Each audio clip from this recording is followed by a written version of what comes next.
मेरे छुट्टियों के दिन चल रहे थे, तो मैं अपने घर में आराम से बैठकर फोन चला रहा था। अभी तक मैं गुजरात में काम करता था, लेकिन अभी मैं 20 दिन की छुट्टियां लेकर अपने घर घूमने आया था। मेरी छुट्टियों के अभी 3 दिन ही हुए हैं, तो एक दिन अचानक मेरी मामी का फोन आया। उस समय मैं फोन में पैसे कमाने के बारे में सीख रहा था, तो मैंने मामी का फोन काट दिया। जैसे ही मैंने कॉल काटा, तो मामी ने तुरंत फिर से कॉल किया। मैंने सोचा इस वीडियो का पूरा प्रोसेस सीख लूं, उसके बाद कॉल करके बात कर लूंगा, इसलिए मैंने फोन नहीं उठाया। फिर मेरी मामी ने थोड़ी देर बाद मैसेज किया कि यार राकेश फोन उठाओ, घोड़ा जरूरी बात करनी है। मैंने मैसेज देखा तो सोचा फोन कर लूं, पता नहीं ऐसी क्या बात है। जैसे ही मैं फोन करने लगता हूं तो उधर से मामी का फोन आ जाता है। मैं फोन उठाया और बोला, नमस्ते मामी। वह बोली, नमस्ते राकेश, क्या कर रहे हो और अभी तक फोन क्यों नहीं उठा रहे थे। मैंने सोचा मामी को क्या जवाब हूँ। फिर मैंने कहा, अरे मामी, मेरा फोन चार्जिंग में लगा था और मैं अपने कमरे के बाहर था, इसलिए आपकी कॉल नहीं उठा पाया। मामी बोली, अच्छा ठीक है, और सुनो, तुम्हें तो पता ही है कि तुम्हारे मामा बाहर रहते हैं, 20 साल में एक ही बार आते हैं। तो मुझे एक रिश्तेदार के घर में शादी है, तो वहां जाना थोड़ा जरूरी भी है। तो आपके मामा बोले थे कि अगर राकेश के पास समय हो तो उसे बुला, तो वो तुम्हें लिवा कर चला जाएगा। तो अगर तुम्हारे पास समय हो तो 3 से 4 दिनों के लिए आ जाओ, क्योंकि परसों जाना है।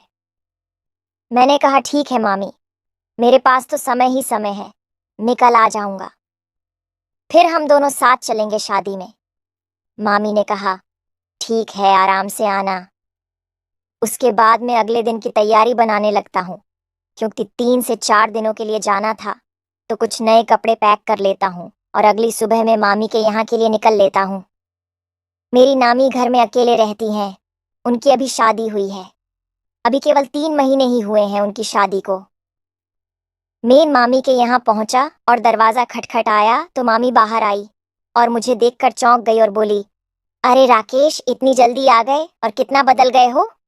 कहने कहा, सुबह ही घर से चल दिया था तो दोपहर तक आ गया।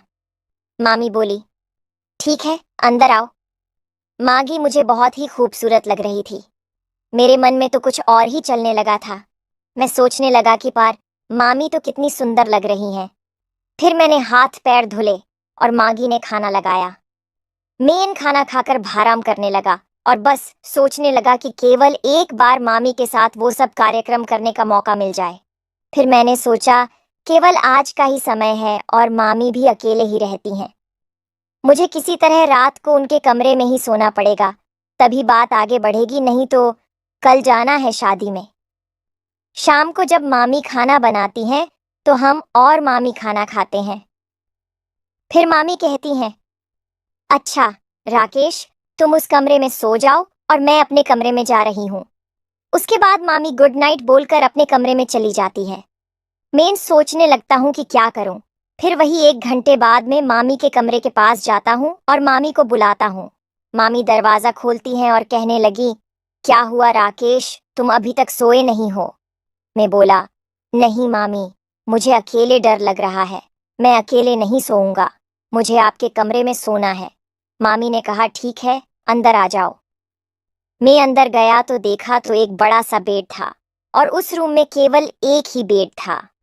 मामी ने कहा, राकेश, तुम एक तरफ इसी बेड में लेट जाओ और मैं भी एक तरफ लेट जाऊंगी, उसके बाद मैं लेट जाता हूँ। अब मुझे नींद नहीं आ रही थी, क्योंकि मामी के इतने पास होते हुए भी मैं कुछ नहीं कर पा रहा था। फिर मैंने मामी से कहा, मामी आप बहुत ही खूबसूरत लगती हो। मामी बोली, सच में। मैंने कहा, हाँ मामी। फिर मैंने पूछा कि मामी, मामा तो बाहर रहते हैं क्या, आपका मन वो सब करने का नहीं होता है। होता है राकेश, मेरा तो बहुत दिनों से मन कर रहा है, लेकिन किसके साथ कार्यक्रम करूं। मैंने कहा, मामी चाहो तो आप मेरे साथ कर लो, मेरा भी मन बहुत हो रहा है आपके साथ समझौता करने का। मामी ने कहा, राकेश, मैं तो तुम्हारी मामी हूं, फिर हम लोग कैसे कर सकते हैं। मैंने कहा, तो क्या हुआ मामी, किसी को थोड़ी पता चलेगा और हम लोग तो ये खेल खेल सकते हैं।